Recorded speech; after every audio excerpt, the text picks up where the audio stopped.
तुहंदन सवालन जवाब दिन अलाव कोर मे यथ वीडियोस मज तोह सतन मकाई चोचि बनानुक आसान तरीके शेयर मे वमेद ज तुह वुचु वीडियो आखिरस तामत। अस्सलामु अलैकुम वरहमतुल्लाहि वबरकातुहु। अस वमेद ज तुह सारी ऐसु बसित सलामत। अल्लाह ताला थैन तोह ते अस पन्निस हिफ्ज़ अमानस मज। जायकाज कश्मीरी किचनस मज छ अस बनान मकाई चोचि। अम बापत त्रो मे 2 प्याल आब तो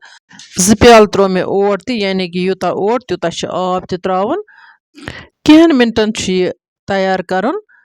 चाहे गैसस पे करुन चाहे कुन त चूलस पे हेकोन करित। आसान तरीक कित कन बना बह मकाई चोचि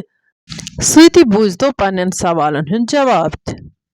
गोडनेथ कर बह तोह यह कत कोश गुजार ज बह छस तोह सत घरेलू नुस्ख या यम रवायती नुस्ख छ इमे छस बह तोह सत शेयर करान। अत मज तिम चीज यम ऑलरेडी खानस चनस मज इस्तेमाल करान बतौर दवा कित कन करो इम इस्तेमाल तम बापत छस बह तोह जानकारी दिवान। यमो त विवरो ब्लैक हेड्स या वाइट हेड्स बापत सवाल कोरमुत। सब्ज दान वल रस कड़न पत तथ सत लिद्र हना रलावन तो पत शामन शंगन विज बुथिस मथुन तो सुबह पत बुथ छलन। तो अम मजीद ब्या नुस्ख मेथि ब्यालिच पाउडर 1 चमच, माछ 2 चमच, यमन 3 चमचन हुंद तोह पेस्ट बनावन तो सह बुथिस पे लगावन। 15 मिनट पत तोह पत बुथ छलन।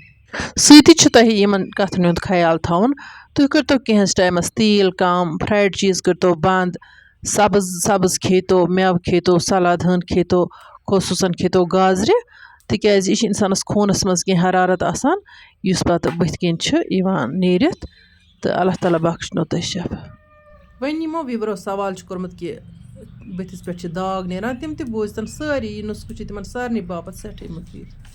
तोह आमल पाउडर, बर्गि सना तो नीमुक पन हम वजन अन यह थवन तोह पीसित पत तोह 1 चमच पाउडर 3 चीजन हिज 1 चमच सिरक तो बे थोड़ा सा आब त्रावन तो यह तोह बुथिस लगावन। रात थवन लगत सुबह लट बुथ छलन।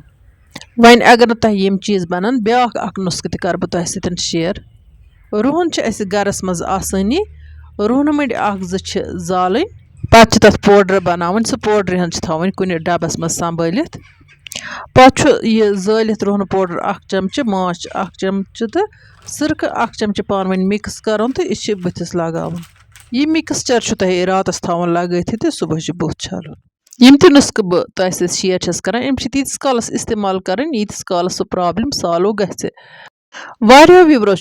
सवाल कोरमुत बवासीरन मुतलिक या बवासीरन जख्म लोगमुत। नुस्ख वन ब्रोह वन बह तोह गोड यह कत तुह बुझतो गौर सान तुहद पजन तिम चीज खेन यमो सत कब्ज गछान बे पज तुहद गोड करन कब्जी इलाज तो बवासीर गछन पाने खत्म वार वार। अगर न परहेज करो खानस चनस मज पत चाहे रवायती नुस्ख करतो तो इस्तेमाल या डॉक्टरी दवा करतो इस्तेमाल तोह हेक न फर्क गसित कह गोड परहेज पत दवा।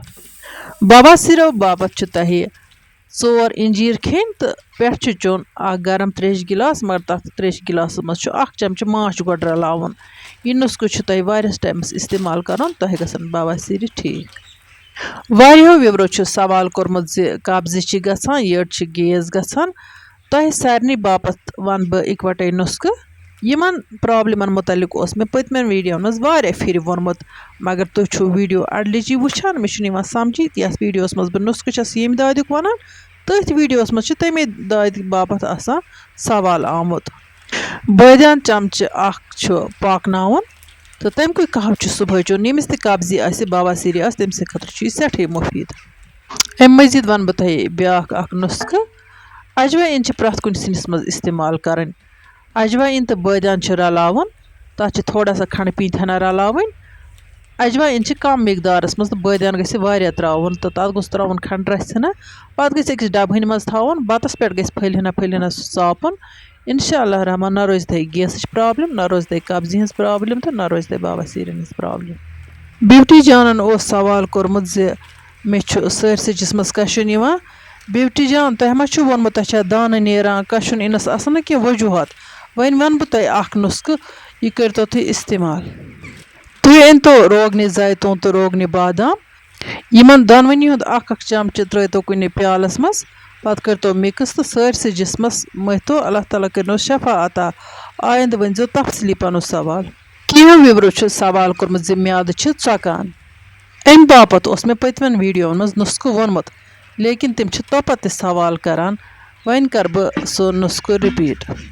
वाय जड़ी बूटी यह मज नेरान दान जमीनों मज कड़ान तकरीबन कहेन इलाकन मज तो सह बाजरस मज माल बनत पटरों पे कन अम मजीद हे तुह आयुर्वेदिक दुकानों पे मिलत अत माल लक्चे लक्चे बनवित तो तुह अकि फल मज रचना खेन यमिस ते म्यादस एसिड गसान या फगडाकुर गसान बत श्रपान तूता यूता दंद मिशन पे तीचा रस खेन दोन चोन दोन हेथ बतस पे न रोज तह एसिडिटी न रोज तह फगडाकुर तो बत ग असल पे हजम अम मजीद म्याद चकनस आयुर्वेदिक तिब मज इलाज यह नुस्ख कर बह तुम शेयर बूझ तो आमल पाउडर 2 चमच गरम आब गिलास मज त्रावन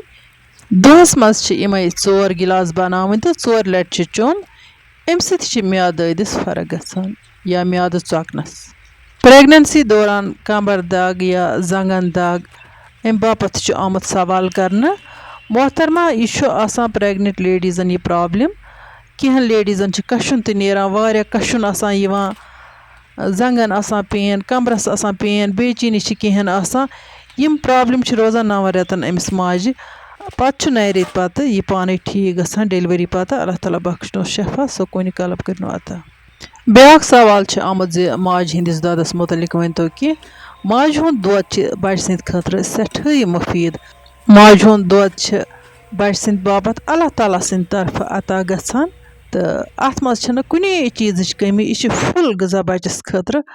माज हुंद दोद गछ बच्चस दिन यह माज नत कर्ज रोजान माज हुंद दोद मा हेकान कह नखे वलित वन ये पाउडर दोद दिमो सह अन पगह गाड़ तो दप माज हत यह दोद तुम दितमुत वोल मे नख फयाज अहमद शीरी पे सवाल करान ज बहुत यसान सिगरेट त्रावन कैसा नुस्ख वन तो जनाब सिगरेट त्रान बापत क्या नुस्ख वन बह तुह तुंद ग हन हन सिगरेट त्रावन कोशिश कर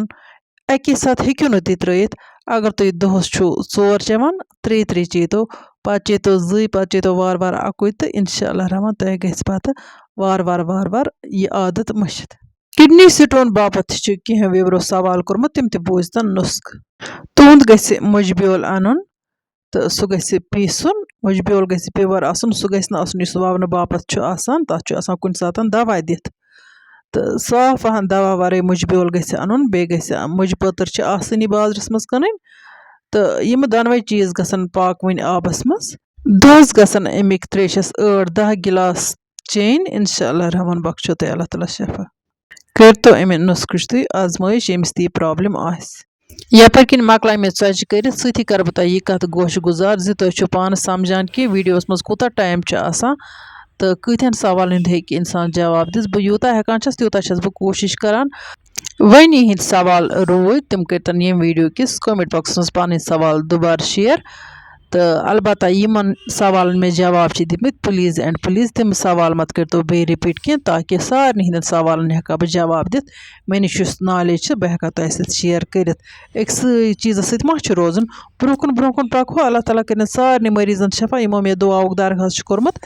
अल्लाह ताला कर तिमन सारे हंद नेक मुराद पूर वन वुच बह वीडियोस मज कतन विवरन हुंद नाव हेक बह हेत तो बाकिन हुंद हेमो इंशाअल्लाह रहमान आयंद वीडियोस मज वारिस मगरे साहब लेखान जी खूबसूरत हकीम वन तन अम सुंद हकीम दुकान कत तो अम सुंद एड्रेस क्या जनाब न मे कह एड्रेस तो न मे कह हकीम दुकान बस तिहदन दिलन मज रोजान यम मीन फैन यह मोन एड्रेस वन हेमो कहन विवरन हुंद नाव जलालदीन डोडा पे सरार शरीफ पे अरशीद संगम पे शाफिया कावनी पे असा जान बाग महताब पे नादिया बडगाम पे दिलशादा मोहम्मद रफ़ीआबाद पे बस तुह सारे विवरन हुंद तह दिल शुक्रिया करान तुह मेन वीडियो लाइक करान शेयर करान तो कमेंट लेखान तो बे सवाल तरान यपर किन तुल मे नुन चाय तो मकाई चच हुंद लुत्फ तुह तह करो ट्राई तो पन्ने फैमिली से तुलजो मकाई चचन तो नुन चाय हुंद लुत्फ इंशाअल्लाह रहमान यमो आयंद वीडियोस मज तुहंदि बापत नव डलित। तोताम तुह अल्लाह ताला हवाल। अल्लाह निगहबान।